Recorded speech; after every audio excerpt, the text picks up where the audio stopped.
ओम श्री गणेशाय नमः। जय श्री कृष्ण। राधे राधे। नमस्कार दोस्तों आप सभी को परिवर्तनीय एकादशी की हार्दिक शुभकामनाएं। दोस्तों आज भादो मास के शुक्ल पक्ष की परिवर्तनीय एकादशी है और आज इस वीडियो में मैं आपको सुना रही हूँ 11 माता की कथा।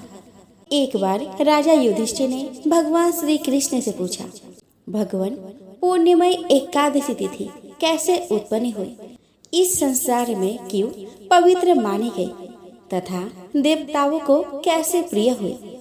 श्री भगवान बोले कि कुंती नंदन प्राचीन समय की बात है। सतयुग में मूर नामक दानव रहता था। वह बड़ा ही अद्भुत, अत्यंत रुद्र तथा संपूर्ण देवताओं के लिए भयंकर था। उस काल रूपधारी दुरात्मा महासुर ने इंद्र को भी जीत लिया था। संपूर्ण देवता उससे परास्त होकर स्वर्ग से निकाले जा चुके थे और संकेत तथा भयभीत होकर पृथ्वी पर विचर रहे थे। एक दिन सब देवता महादेव जी के पास गए। वहां इंद्र ने भगवान शिव के आगे सारा हाल कह सुनाया। इंद्र बोले कि महेश्वर, यह देवता स्वर्ग लोक से भ्रष्ट होकर पृथ्वी पर विचर रहे हैं। मनुष्य में रहकर इनकी शोभा नहीं होती। देव, कोई उपाय बतलाइए। देवता किसका सहारा ले। महादेव जी ने कहा कि देवराज, जहाँ सबको शरण देने वाले, सबकी रक्षा में तत्पर रहने वाले जगत के स्वामी भगवान गरुड़ध्वज विराजमान है, वहाँ जाओ, वे तुम लोगों की रक्षा करेंगे। भगवान श्री कृष्ण कहते हैं कि युधिष्ठिर महादेव जी का बात सुनकर परम बुद्धिमान देवराज इंद्र संपूर्ण देवताओं के साथ वहां गए। भगवान गदाधर क्षीर सागर के जल में सो रहे थे। उनका दर्शन करके इंद्र ने हाथ जोड़कर स्तुति आरंभ की। इंद्र बोले कि देवेश्वर, आपको नमस्कार है। देवता और दानव दोनों ही आपकी वंदना करते हैं। पुंडरीकाक्ष, आप दैत्यों के शत्रु है। मधुसूदन, हम लोगों की रक्षा कीजिए। जगन्नाथ, संपूर्ण देवता मूर नामक दानव से भयभीत होकर आपके शरण में आए हैं। भक्तवत्सल, हमें बचाइए। देवेश्वर, हमें बचाइए। जनार्दन, हमारी रक्षा कीजिए, रक्षा कीजिए। दानव का विनाश करने वाले कमल नयन, हमारी रक्षा कीजिए। प्रभु, हम सब लोग आपके समीप आए हैं, आपके ही शरण में आ पड़े हैं। भगवान, शरण में आए हुए देवताओं की सहायता कीजिए। देव, आप ही पति और आप ही कर्ता और आप ही कारण है। आप ही सब लोगों की माता और आप ही इस जगत के पिता है। भगवान देवेश्वर, शरणागत वत्सल, देवता भयभीत होकर आपकी शरण में आए हैं। प्रभु, अत्यंत उग्र स्वभाव वाले महाबली मूर नामक दैत्य ने संपूर्ण देवताओं को जीतकर इन्हें स्वर्ग से निकाल दिया है। इंद्र की बात सुनकर भगवान विष्णु बोले कि देवराज, वह दानव कैसा है, उसका रूप और बल कैसा है तथा उस दुष्ट के रहने का स्थान कहाँ है। इंद्र बोले कि देवेश्वर, पूर्व काल में ब्रह्मा जी के वंश में तालजंग नामक एक महान असुर उत्पन्न हुआ था, जो अत्यंत भयंकर था। उसका पुत्र मूर दानव के नाम से विख्यात हुआ। वह भी अत्यंत उत्कट, महापराक्रमी और देवताओं के लिए भयंकर है। चंद्रावती नाम से प्रसिद्ध एक नगरी है, उसी में स्थान बनाकर वह निवास करता है। उस दैत्य ने समस्त देवताओं को परास्त करके स्वर्गलोक से बाहर कर दिया है। उसने एक दूसरे ही इंद्र को स्वर्ग के सिंहासन पर बैठाया है। अग्नि, चंद्रमा, सूर्य, वायु तथा वरुण भी उसने दूसरे ही बनाए हैं। जनार्दन, मैं सच्ची बात बता रहा हूँ, उसने सब कोई दूसरे ही कर लिए है। देवताओं को तो उसने प्रत्येक स्थान से वंचित कर दिया है। इंद्र का कथन सुनकर भगवान जनार्दन को बड़ा ही क्रोध हुआ। वे देवताओं के साथ लेकर चंद्रावती पुरी में गए। देवताओं ने देखा कि दैत्यराज बारंबार गर्जना कर रहा था। उससे परास्त होकर संपूर्ण देवता देशों दिशाओं में भाग गए। अब वह दानव भगवान विष्णु को देखकर बोला कि खरा रहा। उसके ललकार सुनकर भगवान के नेत्र क्रोध से लाल हो गए। वे बोले कि अरे दुराचारी दानव, मेरी इन भुजाओं को देख, यह कहकर श्री विष्णु ने अपने दिव्य बाणों से सामने आए हुए दुष्ट दानव को मारना प्रारंभ कर दिया। दानव भय से विह्वल हो उठे। पांडुनंदन तत्पश्चात श्री विष्णु ने दैत्य सेना पर चक्र का प्रहार किया। उससे छिन्न भिन्न होकर सैकड़ों योद्धा मौत के मुख में चले गए। इसके बाद भगवान मधुसूदन बद्रिका आश्रम चले गए। वहां सिंहावती नामक गुफा थी जो 12 योजन लंबी थी। पांडुनंदन उस गुफा में एक ही दरवाजा था। भगवान विष्णु उसी में सो रहे। दानव मूल भगवान को मार डालने के उद्योग में लगा था। वह उनके पीछे लगा रहा। वहां भगवान को सोते देख उसे बड़ा हर्ष हुआ। उसने सोचा कि यह दानव को भय देने वाला देवता है, अतः निस्संदेह इसे मार डालूंगा। युधिष्ठिर दानव के इस प्रकार विचार करते ही भगवान विष्णु के शरीर से एक कन्या प्रकट हुई, जो बड़ी ही रूपवती, सौभाग्यशालिनी तथा दिव्य अस्त्र शस्त्रों से युक्त थी। वह भगवान के तेज के अंग से उत्पन्न हुई थी। उसका बल और पराक्रम महान था। युधिष्ठिर दानवराज मूल ने उस कन्या को देखा। कन्या ने युद्ध का विचार करके दानव के साथ युद्ध के लिए याचना की। युद्ध छिड़ गया। कन्या सब प्रकार की युद्ध कला में निपुण थी। वह मूल नामक महान असुर, उसके हुंकार मात्र से राखे का ढेर हो गया। दानव के मारे जाने पर भगवान जाग उठे। उन्होंने दानव को धरती पर पड़ा देखा और पूछा कि मेरा यह शत्रु अत्यंत उग्र और भयंकर था, किसने इसका वध किया है? कन्या बोली कि स्वामी, आपके ही प्रसाद से मैंने इस महान दैत्य का वध किया है। श्री भगवान ने कहा कि कल्याणी, तुम्हारे इस कर्म से तीनों लोक के मुनि और देवता आनंदित हुए हैं, अतः तुम्हारे मन में जैसी रुचि हो उसके अनुसार मुझसे कोई वर मांगो। देव दुर्लभ होने पर भी वह वर मैं तुम्हें दूंगा, इसमें तनिक भी संदेह नहीं है। वह कन्या साक्षात एकादशी ही थी। उसने कहा कि प्रभु, यदि आप प्रसन्न हैं तो मैं आपकी कृपा से सब तीर्थों में प्रधान, समस्त विघ्नों का नाश करने वाली तथा सब प्रकार की सिद्धि देने वाली देवी हूँ। जनार्दन, जो लोग आप में भक्ति रखते हुए मेरे दिन को उपवास करेंगे, उन्हें सब प्रकार की सिद्धि प्राप्त हो। माधव, जो लोग उपवास, नक्त अथवा एक भुक्त करके मेरे व्रत का पालन करें, उन्हें आप धन, धर्म और मोक्ष प्रदान कीजिए। श्री विष्णु बोले कि कल्याणी, तुम जो कुछ कहती हो वह सब पूर्ण होगा। भगवान श्री कृष्ण कहते हैं कि युधिष्ठिर, ऐसा वर पाकर महाव्रता एकादशी बहुत प्रसन्न हुई। दोनों पक्षों की एकादशी समान रूप से कल्याण करने वाली है। इसमें शुक्ल और कृष्ण का भेद नहीं करना चाहिए। यदि उदय काल में थोड़ी सी एकादशी, मध्य में पूरी द्वादशी और अंत में किंचित त्रयोदशी हो तो वह त्रिस्पर्शा एकादशी कहलाती है। वह भगवान को बहुत ही प्रिय है। यदि एक त्रिस्पर्शा एकादशी को उपवास कर लिया जाए तो 1 सहस्र एकादशी व्रतों का फल प्राप्त होता है तथा इसी प्रकार द्वादशी में पारण करने पर सहस्र गुना फल माना गया है। अष्टमी, एकादशी, षष्ठी, तृतीया और चतुर्दशी ये यदि पूर्व तिथि से विधि हो तो उनमें व्रत नहीं करना चाहिए। परिवर्तनीय तिथि से युक्त होने पर ही इनमें उपवास का विधान है। पहले दिन में और रात में भी एकादशी हो और दूसरे दिन केवल प्रातः काल एक दंड एकादशी रहे तो पहली तिथि का परित्याग करके दूसरे दिन की द्वादशी युक्त एकादशी को उपवास करना चाहिए।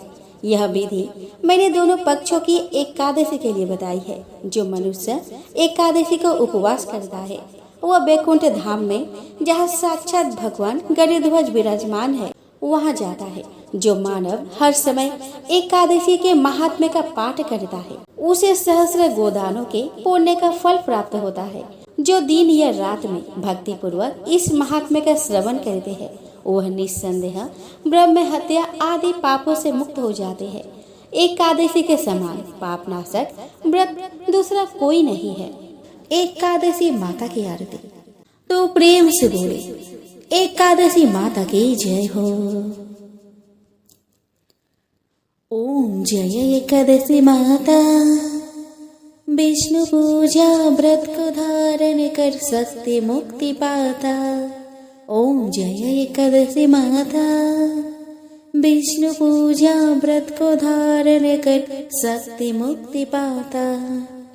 तेरे नाम गिनाऊं देवी भक्ति प्रदान करने, घन गौरव की देनी माता शास्त्रों में वर्णी। ओम जय एकादशी माता, विष्णु पूजा व्रत को धारण कर शक्ति मुक्ति पाता। ओम जय एकादशी माता, विष्णु पूजा व्रत को धारण कर शक्ति मुक्ति पाता। मार्गशीर्ष के कृष्ण पक्ष की उत्पन्ना विश्वता निजर में, शुक्ल पक्ष में हुई मोक्षदा मुक्तिदाता बनाए। ओम जय एकादशी माता, विष्णु पूजा व्रत को धारण कर शक्ति मुक्ति पाता। ओम जय एकादशी माता, विष्णु पूजा व्रत को धारण कर शक्ति मुक्ति पाता। पौष के कृष्ण पक्ष की सफला नामक है, शुक्ल पक्ष में हुए पुत्रदा आनंद अधिक रहे। ओम जय एकादशी माता, विष्णु पूजा व्रत को धारण कर शक्ति मुक्ति पाता। ओम जय एकादशी माता, विष्णु पूजा व्रत को धारण कर शक्ति मुक्ति पाता।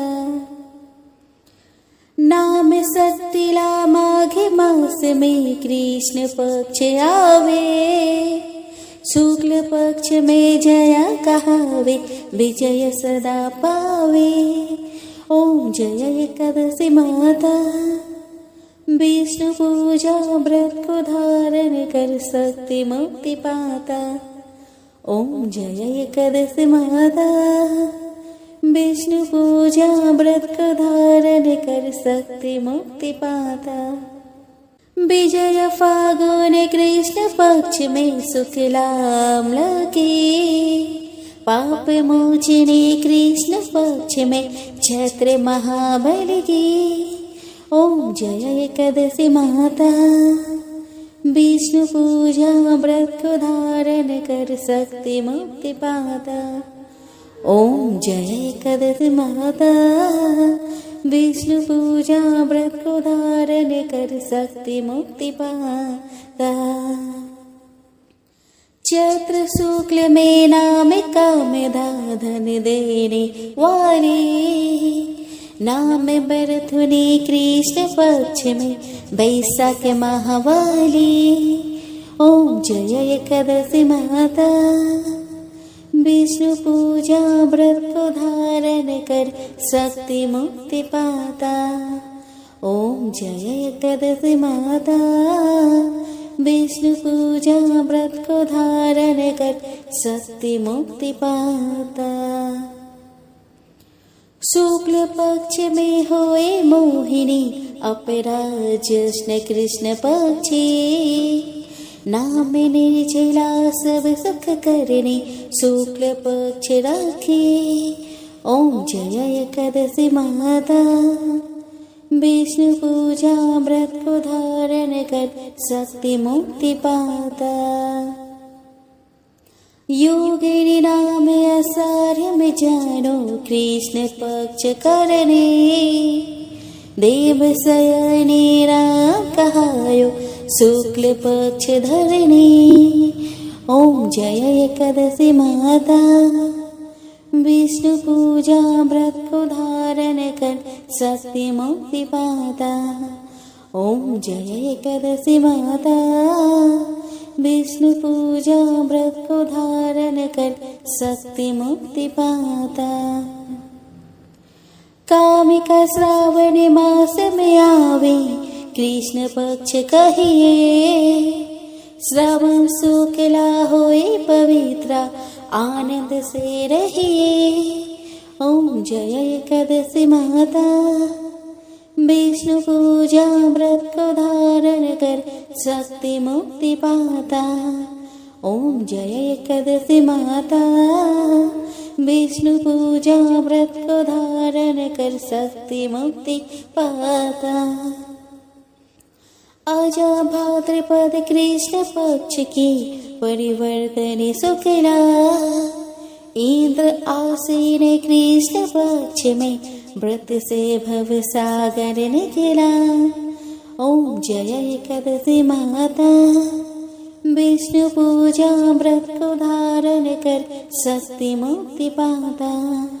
ओम जय एकादशी माता, विष्णु पूजा व्रत को धारण कर शक्ति मुक्ति पाता। पापांक सहे शुक्ल पक्ष में आप हरण हारे, रमा मास कार्तिक में आवे सुखदायक भारी। ओम जय एकादशी माता, विष्णु पूजा व्रत को धारण कर शक्ति मुक्ति पाता। देवोत्तरी शुक्ल पक्ष की दुख नाशक मैया, पावन मास में करो विनती पार करो नैया। ओम जय एकादशी माता, विष्णु पूजा व्रत को धारण कर शक्ति मुक्ति पाता। ओम जय एकादशी माता, विष्णु पूजा व्रत को धारण कर शक्ति मुक्ति पाता। परमा कृष्ण पक्ष में होते जन मंगल करने, शुक्ल मास में होए पद्मिनी दुख दरिद्र हरने। ओम जय एकादशी माता, विष्णु पूजा व्रत को धारण कर शक्ति मुक्ति पाता। ओम जय एकादशी माता, विष्णु पूजा व्रत को धारण कर शक्ति मुक्ति पाता। जो कोई आरती एकादशी की भक्ति सहित गावे, जन गुरुदिता स्वर्ग का वासा निश्चय वह पावे। ओम जय एकादशी माता, विष्णु पूजा व्रत को धारण कर शक्ति मुक्ति पाता। ओम जय एकादशी माता, विष्णु पूजा व्रत को धारण कर शक्ति मुक्ति पाता। तो बोलो एकादशी माता की जय हो।